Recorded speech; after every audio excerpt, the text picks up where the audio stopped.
I think to myself, what a wonderful world. Hello, it is Nikki. Welcome back to my channel. Today, I am going to be doing my nails, but it is going to be a, let me get proper. It's going to be a glitter nail, so I'm going to be using two of my very own glitter, which is Nikkie Blu and Glistening Snow.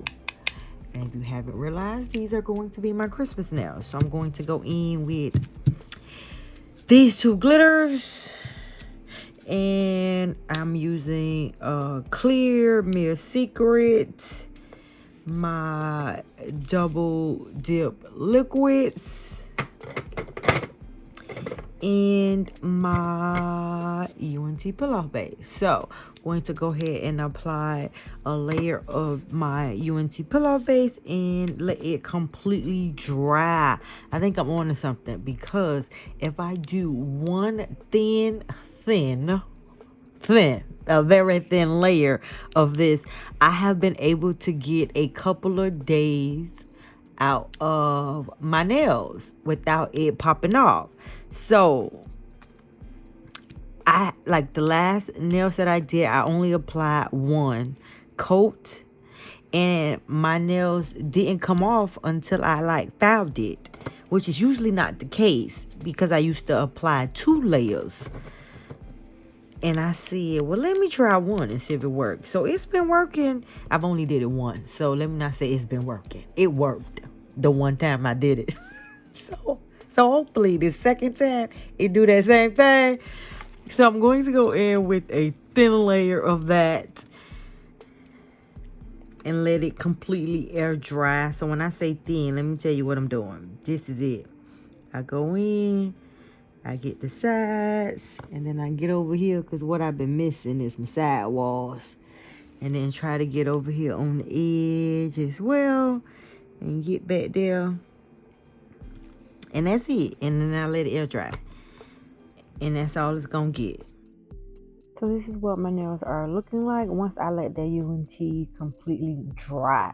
So I'm going to start off with Nikkie Blu, and I will be applying these to 2 of my nails, which is the ring finger and the pointy finger. And another reason why I like that 𝐢𝐻𝐪 pull-off base coat is because it still allowed me to work with my dip liquids, the base, without drying quickly. I've had that issue in the past where I'm using pull-off base, and that first layer of the dip base be dry. It dries so fast. But with 𝐢𝐻𝐪, it doesn't do that for me, and I'm able to still be able to get a full coverage on that first dip. So for the first dip, I am going to do the pour over method. I realized that I get a better coverage and the application is much smoother and less bulky when I do the pour over method for the first layer, and then on the second layer I lay my finger flat into the glitter. So you want to make sure that you're checking all around the nail to make sure you're not missing any spots, and if you see that you're missing any areas, just go ahead and pour some more of that glitter. That way there's no space in the nail. The better your application is, the less you have to file. And working with glitter, you want to make sure that your application is the best, because the more you have to file, the chances are you cutting into the glitter. And I always have that issue when it comes to my filing glitter. So you want to make sure that you get the smoothest application. That way you don't have to do that much filing and buffing on the back end.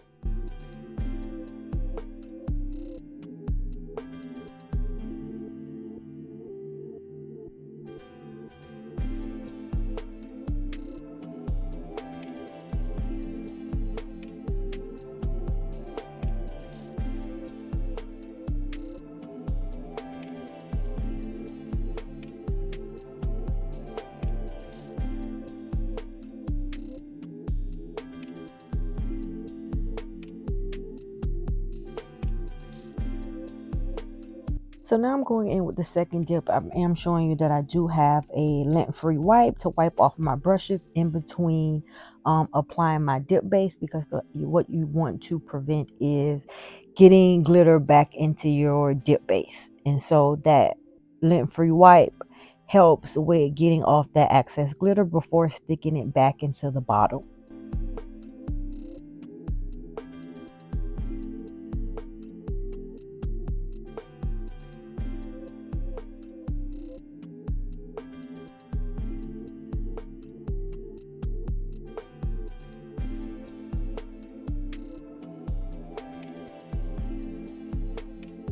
And like I mentioned previously, I am going to lay my finger into the glitter, and that way you see that full coverage just after 2 dips. And I am wiping underneath the nail to make sure I'm getting any of that excess glitter from underneath, and that also helps from your nail becoming too bulky around the free edge.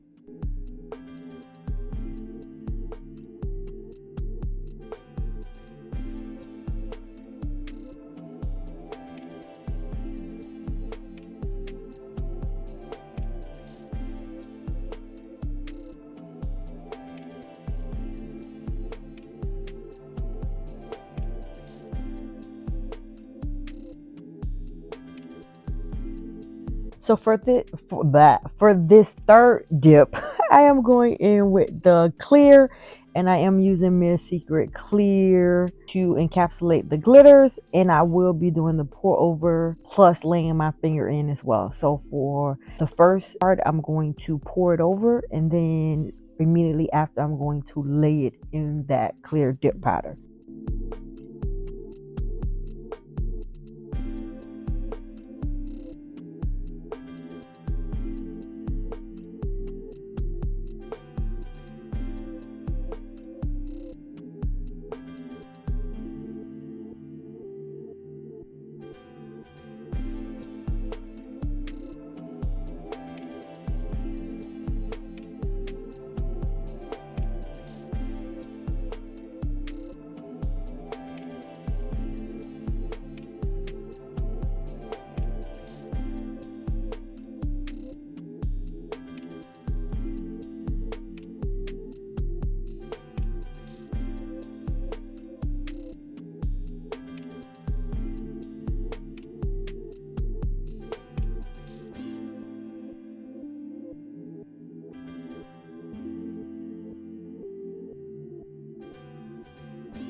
So before going to the next glitter color, I am going to take my desk vacuum and get some of that blue glitter out of the way. This is probably one of the things that you will definitely need in your nail journey. So if you don't care, I got one, go get you a desk vacuum. I'm leaving in the description box, so you can go head over to Amazon and pick you up one.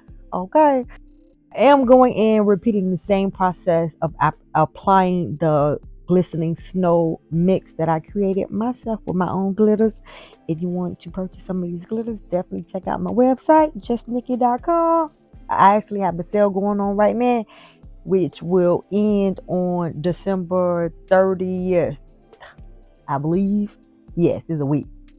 So go ahead and get you some, because this video gonna get posted on Christmas, so the sale gonna still be going on by the time this video come out. So go on over there, get you some. I got bracelets too.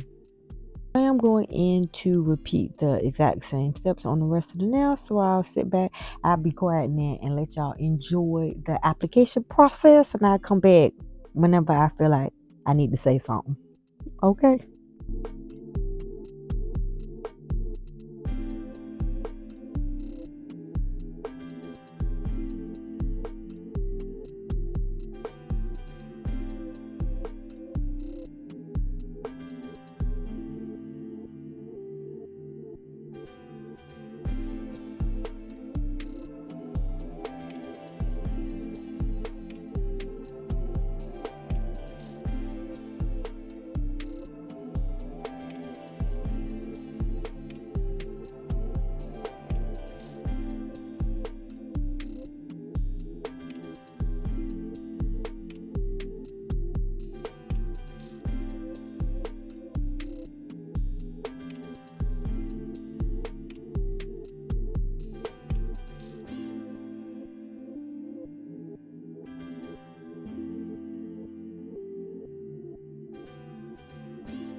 Okay, let me tell y'all something. Y'all don't laugh too hard now.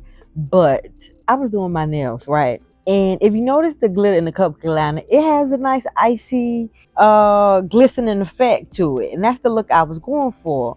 But I couldn't realize why it looked different on my nail. And it took me a little minute to realize it's giving off that pink hue, girl, because you got the polygel on your nails. You got a pink polygel as your cover base. How you think that was gonna come off white as snow? And then it was like, because of your base is pink, girl. But that's neither here nor there. I just had to share that moment because I just didn't get it at first, and then it hit me.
So now I'm going in and I'm going to apply the activator. I'm going in with a generous amount of activator because I want to make sure it penetrates all 3 layers of the dip.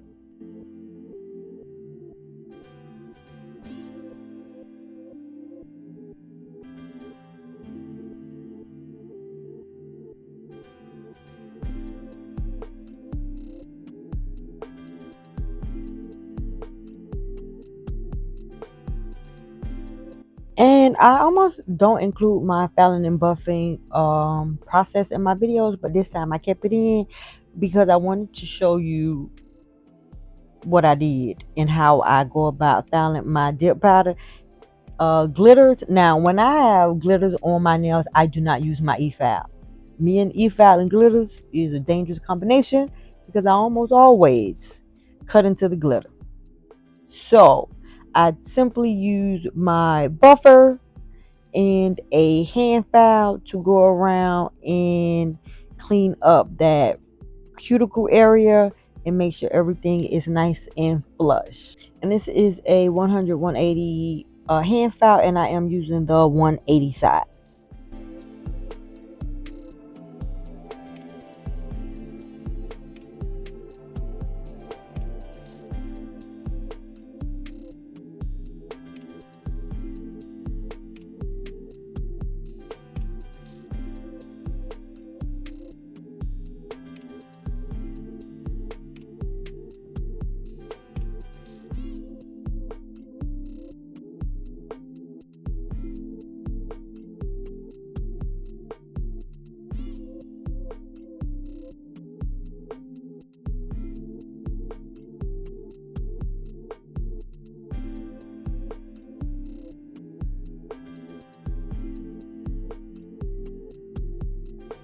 So now we're going to get into stamping, and I am using my Maniology box of joy. Now my intention when I got this box was to do unboxing every day using everything that came in the box on a different day and do one of them advent calendar videos. It ain't happened, as you can see. Life was lifing, and that box sat on my desk until it was time for me to do this set. And I said the thought that I wanted to do and what actually got done don't be on the same wavelength sometimes.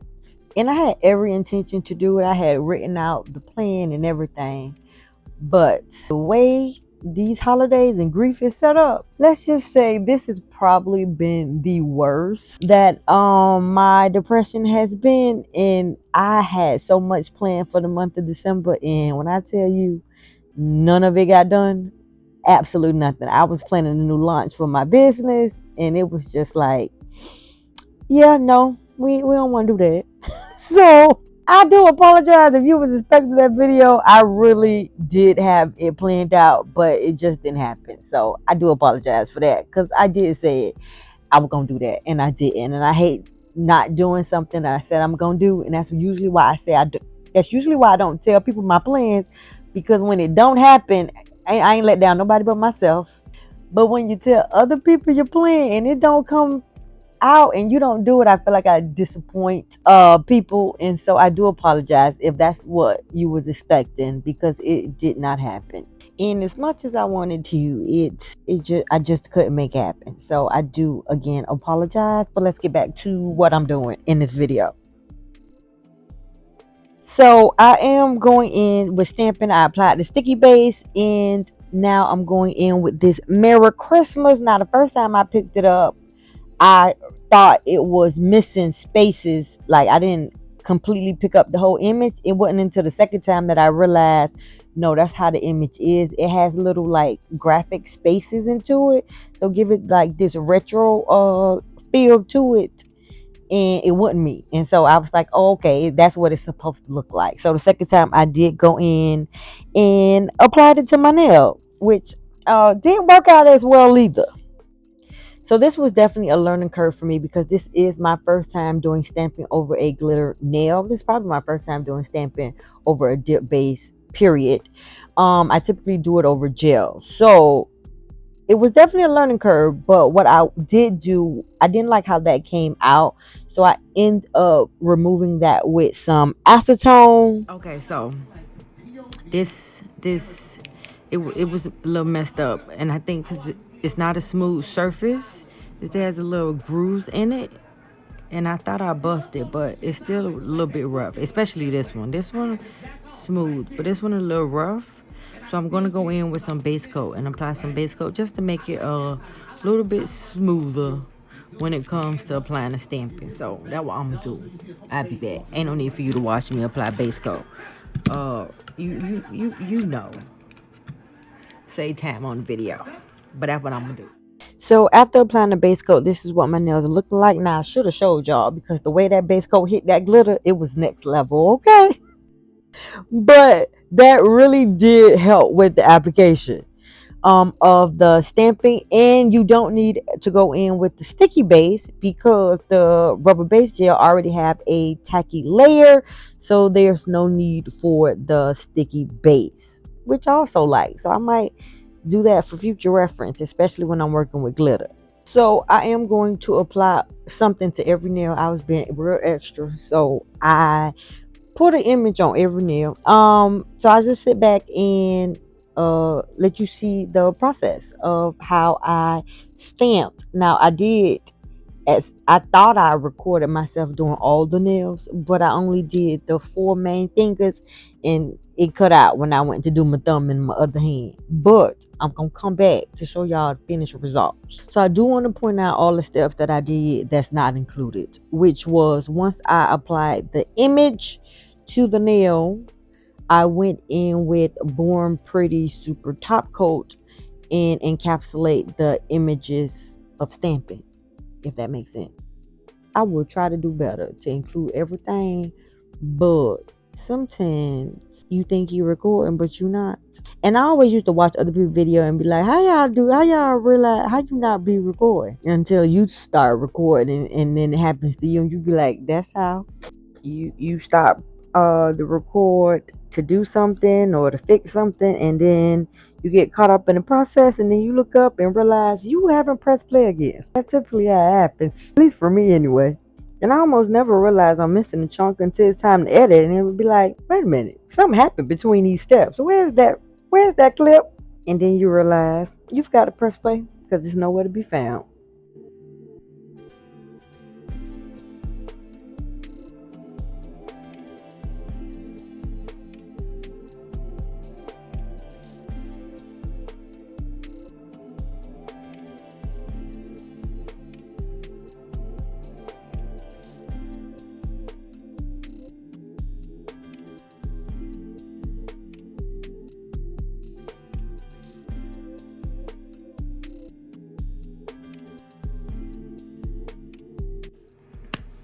So these are what the nails are looking like. I absolutely love them.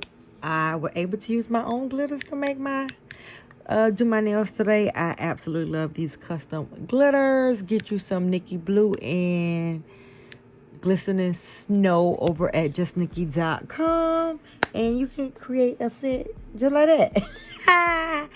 If you are new here, if you've made it this far in the video, I truly, truly, truly appreciate it. If you're new here and you're not subscribed to my channel, what are you waiting for? Go ahead and hit that subscribe button. Also hit that notification bell so you're notified every time I upload a video. To my returning subscribers, thank you so much for your continued support. I truly, truly, truly appreciate it. Until the next time, bye-bye. What a wonderful world.